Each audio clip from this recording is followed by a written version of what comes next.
Il filme. Allez, c'est parti. Un crayon rouge. Hop. Donc, ces limites, on les retrace. Là, on les voit plus. On passe le crayon dans ce sens-là. On met vraiment en tangente des limites pour pas choisir nous-mêmes les limites cervicales. On doit avoir un trait relativement net. Voilà. Là. Et là, on vérifie ces limites, si les limites elles sont nettes tout du long. On prend le picocep, on en met sur le die. Hop.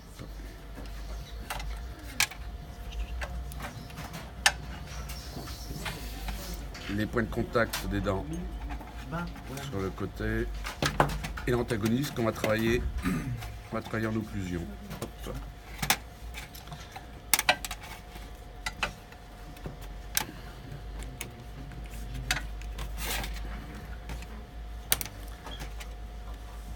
Là, je vais te faire ma cire de trempage. Et une fois que je vais faire ma cire de trempage, comme j'ai un creux au niveau de ma face occlusale, je vais secouer pour obtenir ce creux. Pas avoir une bosse si on a trop de cire de trempage. Hop.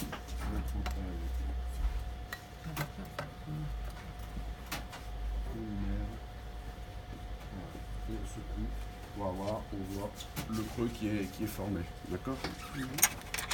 Donc on vérifie toujours qu'à l'intérieur, on est bien ici un creux et non pas une goutte de cire de trempage quand vous allez faire votre sculpture. Sinon, vous allez vous retrouver à tomber de suite sur la cire de trempage.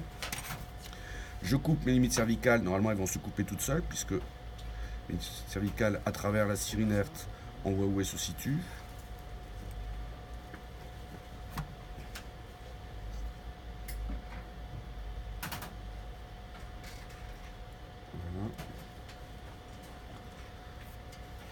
Et je prends une cire cervicale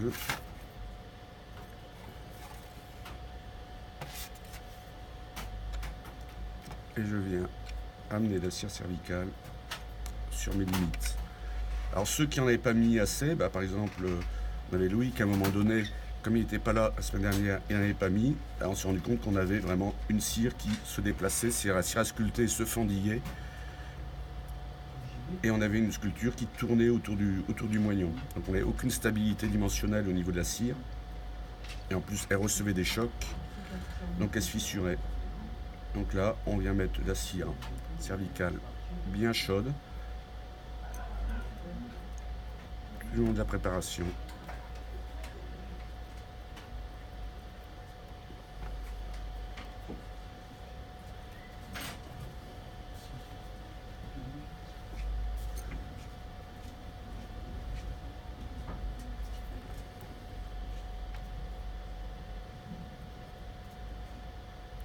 Quand je passe ma spatule, on entend la spatule frotter contre le plâtre. Ça veut dire que je vais vraiment jusqu'au plâtre avec ma cire inerte.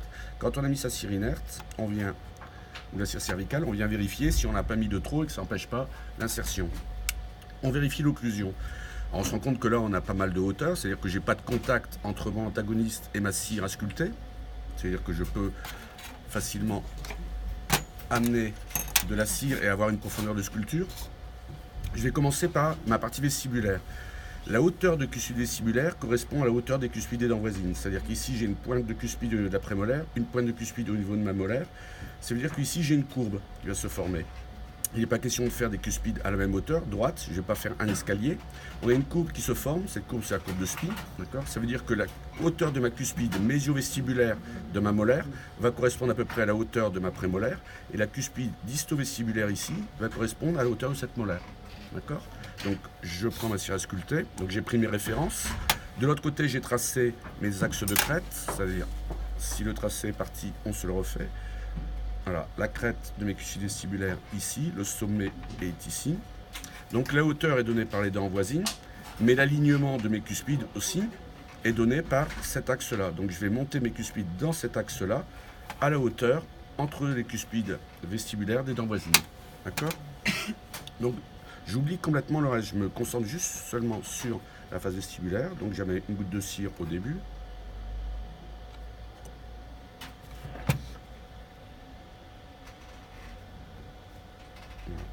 J'amène de la matière, faites une base hein, pour pouvoir monter ma... Ah bah là en plus j'ai de la chance, la goutte de cire est tombée au bon endroit.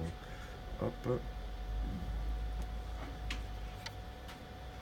Voilà, j'amène ici, je vais chercher ma goutte de cire, viens chercher le point de contact pour stabiliser.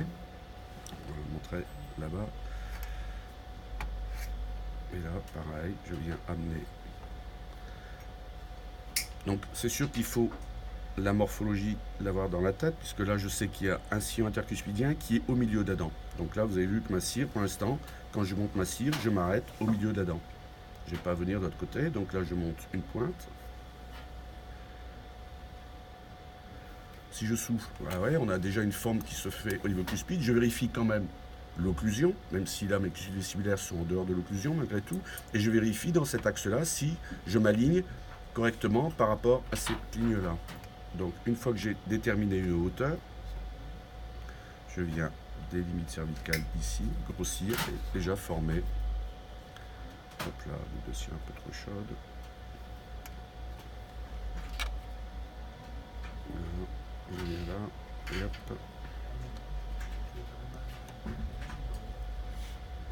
Donc au début on démarre la phase vestibulaire, et la phase vestibulaire on la décompose en deux parties. La partie mésiale de la dent et la partie distale de la dent. La terminaison de ma cuspide, c'est le point de contact mésial.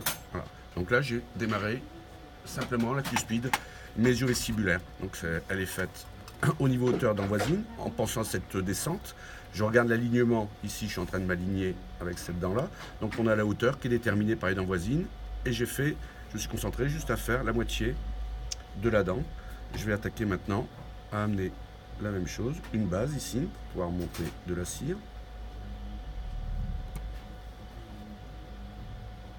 Je vais chercher le point de contact, donc en distal.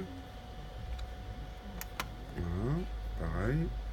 Hop, le point de contact. Et je vais monter ma hauteur de cuspide vestibulaire. Maintenant que j'ai monté une base de cire, je peux partir du sillon intercuspidien et je monte la cuspide disto-vestibulaire.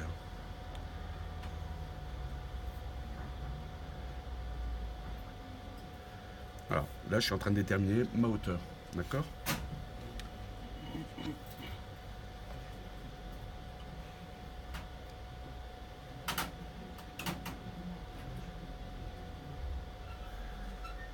Alors, on a cette courbe qui se forme entre cette hauteur, cette hauteur, cette hauteur, cette hauteur. On a la courbe de Spix qui se forme. J'ai amené de la cire par précaution, je vérifie, et là je vais terminer donc l'autre partie du bombé vestibulaire de ma dent. C'est-à-dire maintenant que j'ai déterminé la hauteur de ma cuspide, je viens remplir 2 mm cervicales. J'amène de la cire.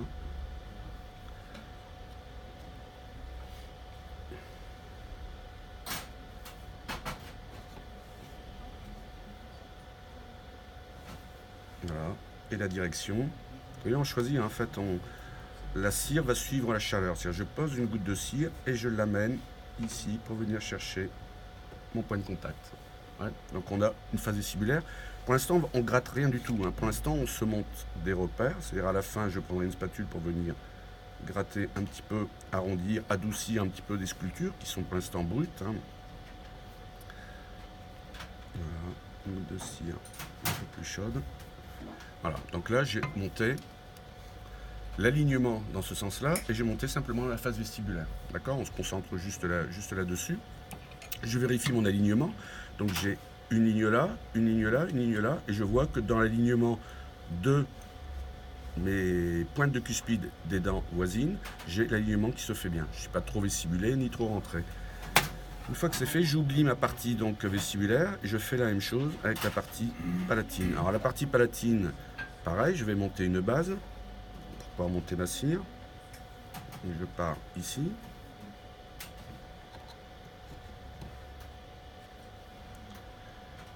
Et là, la réflexion, c'est j'ai fait la partie vestibulaire avec un sillon intercuspidien qui est situé au milieu de la dent, puisque j'ai deux cuspides en vestibulaire qui ont à peu près la même largeur. Par contre, en palatin, j'ai en mésial une cuspide qui est beaucoup plus grosse que la partie distale. Mon sillon intercuspidien en palatin, il est à peu près à 2 tiers, 1 tiers, on va dire, au niveau volume. Donc, C'est pour ça que là, je suis du côté mésial. Je monte plus de cire et je vais déterminer maintenant quelle est la hauteur de ma cuspide palatine. Donc je mets de la cire et je vais venir chercher de la hauteur.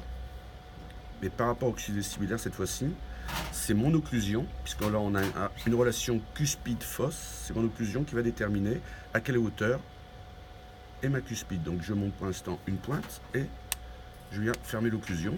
On se rend compte que ici je commence à avoir un petit contact qui se fait. Je vérifie en occlusion et je me dis que là ici, je suis en train de créer ce qu'on appelle le contact tripodisme, c'est-à-dire une relation cuspide-fosse. Donc c'est la fosse de la dent antagoniste qui détermine la hauteur de ma cuspide. Comme j'ai un contact qui est là, c'est-à-dire c'est la pointe de ma cuspide, je mets plus de cire autour. Par contre, je mets de la cire sur le côté pour déterminer le versant.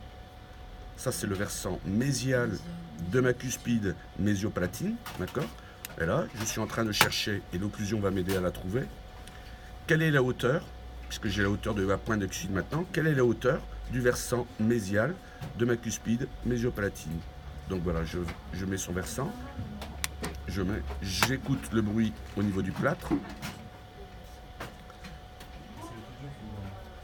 Donc là, je peux encore monter de la hauteur.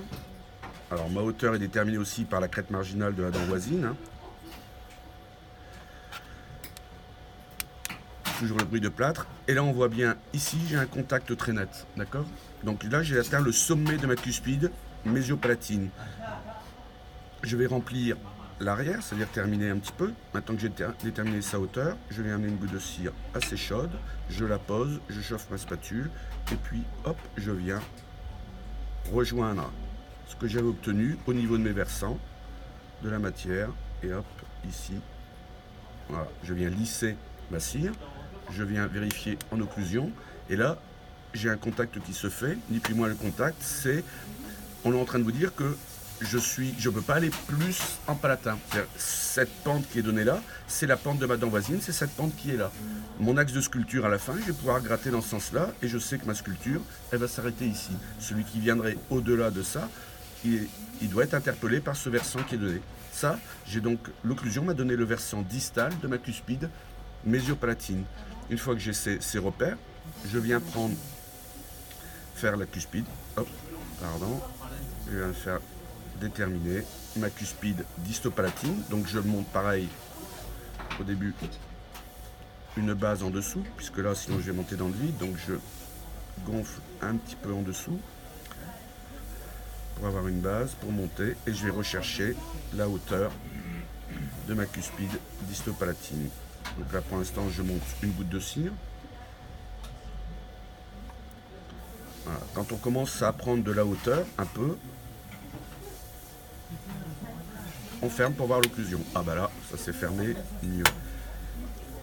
Le contact, j'en ai un, il est léger. On va le chercher un petit peu plus parlant, c'est-à-dire un petit peu mieux. Je vais mettre une goutte de cire et chercher encore un peu plus haut là. Voilà, donc là j'ai amené une goutte de cire, je ferme. Et là en fermant, je me rends compte que la cuspide antagoniste va me créer le versant distal de ma cuspide mésiopalatine, mais en même temps le versant mésial de ma cuspide distopalatine. D'accord? C'est-à-dire que là, en fait, ce versant et ce versant, j'ai un contact ici, un contact là. C'est-à-dire que mon sillon intercuspidien, il est ici. C'est l'occlusion qui décide de la position du sillon intercuspidien. Je ne suis pas en surocclusion, parce que j'ai bien le bruit du plâtre, et j'ai des petits impacts là, là, là, au niveau de ma dent. Je vais finir d'amener de la cire au niveau de ma face palatine.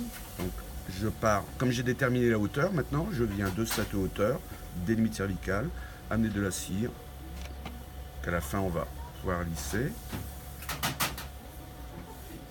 Voilà, je vais mettre simplement une base. Je vérifie chaque fois que je mets de la cire si je ne suis pas en surocclusion. Donc là je suis en train de créer, ni plus ni moins, le volume de ma dent. Je vais terminer mes crêtes marginales pour avoir ce qu'on appelle ma table occlusale.